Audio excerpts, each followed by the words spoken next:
Long ago, in the days when Israel was often at war with the Philistines, the armies of God's people gathered in the Valley of Elah. Across the valley stood the Philistine army, strong and proud, led by a mighty warrior named Goliath. Goliath was no ordinary soldier. He was a giant over 9 feet tall. He wore heavy armor that gleamed in the sun and carried a spear so large that most men could not even lift it.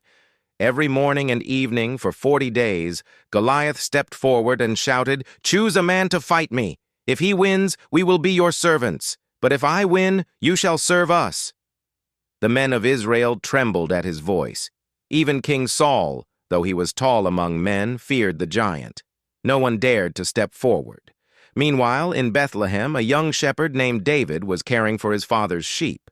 Though he was the youngest of 8 brothers, David loved the Lord with all his heart. One day, his father Jesse sent him to bring food to his older brothers, who were soldiers in Saul's army.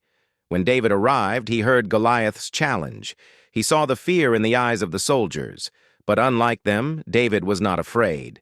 He asked, "Who is this uncircumcised Philistine that he should defy the armies of the living God?"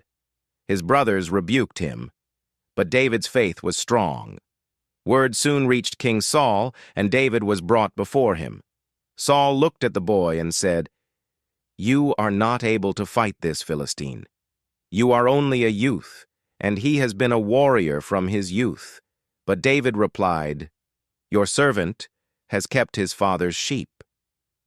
When a lion or a bear came and carried off a sheep, I went after it, struck it, and rescued the sheep from its mouth. The Lord who delivered me from the paw of the lion and from the paw of the bear will deliver me from the hand of this Philistine." Hearing David's faith, Saul agreed and gave him his own armor. But David could not move freely in it.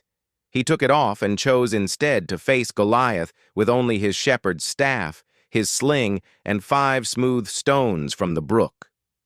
As David stepped into the valley, Goliath sneered, "Am I a dog, that you come to me with sticks?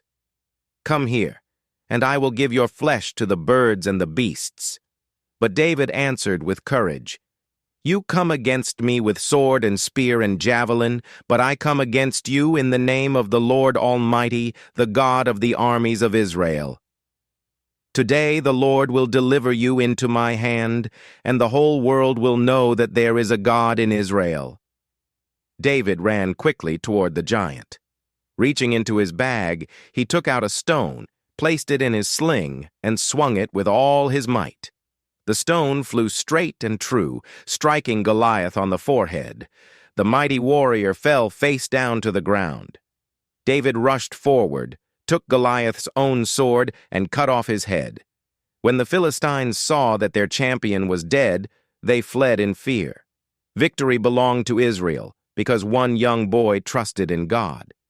The story of David and Goliath teaches us that true strength does not come from weapons, size, or human power, but from faith in God. David's courage was not in himself, but in the Lord who had always been with him. When we face giants in our lives, whether fear, temptation, challenges, or enemies, we can remember David's example. If we put our trust in the Lord, no obstacle is too great and no enemy too strong, for the battle belongs to the Lord. 1 Samuel 17:47.